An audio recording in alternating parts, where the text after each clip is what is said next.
You are watching Joseph TV show, the place to be. Four strategic African countries that the United States and its allies in the West has captured to keep a hold of Africa and keep Africa enslaved. In my view, from what we can gather, has had 18 assassination attempts. That is a world record. 18 assassination attempts. And I'm talking about fake assassinations. 18 assassination attempts. That is worrying. I'm calling on all African leaders to do what we can to protect Ibrahim Traoré. I know that not all African leaders support the way he has taken over power. But it is clear to me, and it is clear to those who want to get rid of him, and those protesting, and those who support him, that he is very, very effective as a leader. And I am supporting Ibrahim Traoré all the way. All the way. I would not repeat this. Ibrahim Traoré has all my support. And to all Burkina Faso citizens, both abroad and in your country, make sure you fall behind your leader. What we are experiencing in Africa is great. He's changing geopolitics for the better. And for those who are planning assassination attempts and assassination coups, it will not work.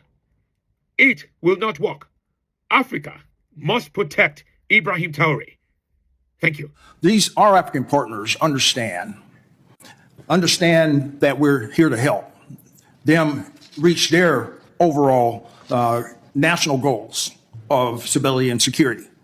But when we bring our assurance actions and our African campaign plan, there's a number of things by Russia and China that are pushing and shaping onto our African partners, especially across their society, that changes ways and a departure away from international norms. The PRC and Russia are also remaining exploitative where possible and coercive when necessary. They want that ground. They want power projection capabilities. So for the most part, the rest of the continent is also for mining concessions, whether it be gold or rare earth minerals. Both of them have a long-range plan. These, our African partners understand. Four strategic African countries that the United States and its allies in the West has captured to keep a hold of Africa and keep Africa enslaved. Four strategic African countries that the United States and its allies in the West has captured to keep a hold of Africa and keep Africa enslaved. Number one, Nigeria. Yes, if you control Nigeria, you control the whole of West Africa. Nigeria, of course, they've got a good network of roads from Nigeria to other West African countries. They've got air transport well linked to all the cities in West Africa. And Nigeria militarily is the biggest. You know, Americans have made Nigeria the biggest military deliberately so that they can easily control West Africa, intimidate other countries. That's how they've kept control. And recently, they pampered the Nigerian economy artificially to become Africa's biggest, when it's not true. You cannot have Africa's biggest economy with 13 million people threatened by hunger in 2024. It doesn't happen. You can't hear of hunger in South Africa. I mean, Gauteng alone in South Africa is the biggest economy. You can't compare with any country, but it's just a district in South Africa. So it's not true that Nigeria is the biggest economy. Americans twerk. They brought down the South African economy. Remember what they did with the banks, conniving with the banks to bring down the rand and all that, so that they should lose track when it comes to Standard & Poor credit rating? Yeah. That's America trying to pamper Nigeria.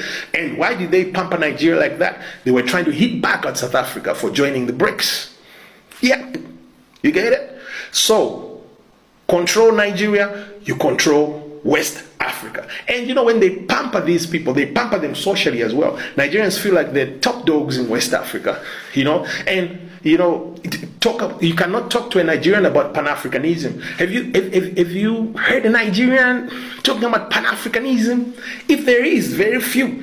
But they don't talk Pan-Africanism. You know, they feel like they're top dogs, America is with them and all that. You know, they pamper them socially, deliberately, so that they should have no feelings for any other West African country when it's suffering under the boot of the United States and its allies. And, you know, You know Nigerians with Israel. Israel is their heaven, their promised land. You cannot talk to a Nigerian about genocide in Israel. You can't, because they did a good job of brainwashing Nigerians in that area. Let's not even go there. Country number 2, Egypt.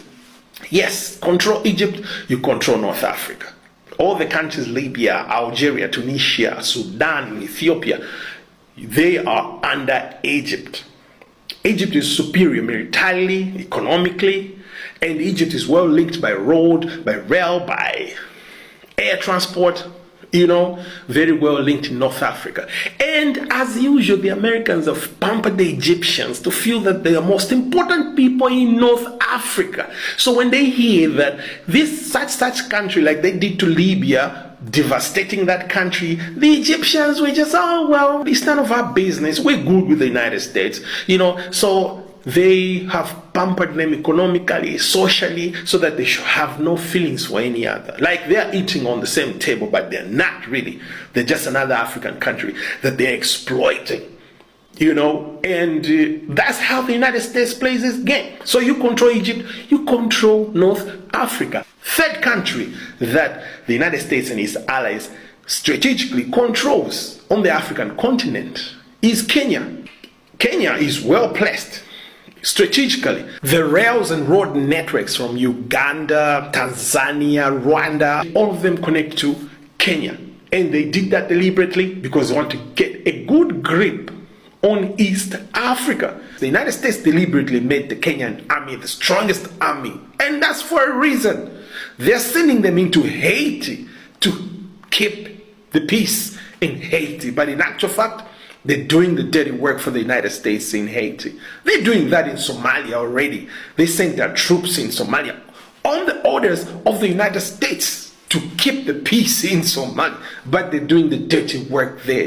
They're simply trying to make sure that all East African countries are kept in check, and the United States keeps its control over the eastern part of Africa. Yes, talk to a Kenyan about Pan-Africanism. How many Kenyans have spoken Pan-Africanism? One guy, Patrice Lumumba, I give it up to him. I give it up to you, sir. But he's a lone star. Kenyans don't share the same sentiments with Patrice Lumumba when it comes to Pan-Africanism. He's like a desert flower, rose. I don't know what they call those flowers that you just find in the desert, just there, alone in the middle of nowhere. That's Patrice Lumumba. Kenyans have been socially pampered by the Americans to feel superior to everybody in East Africa. There's a reason for that. That's what Americans do best.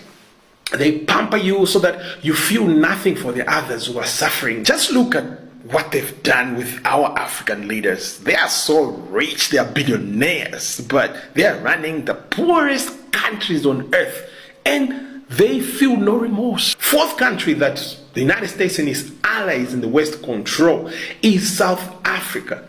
Yes, if you control South Africa, you control the whole of Southern Africa. South Africa has got a good road network into Africa, rail, air, and if you control the South African economy, you control the whole of Southern African economy. And the United States was very scared when they saw that, oh, these guys, they've gone to BRICS.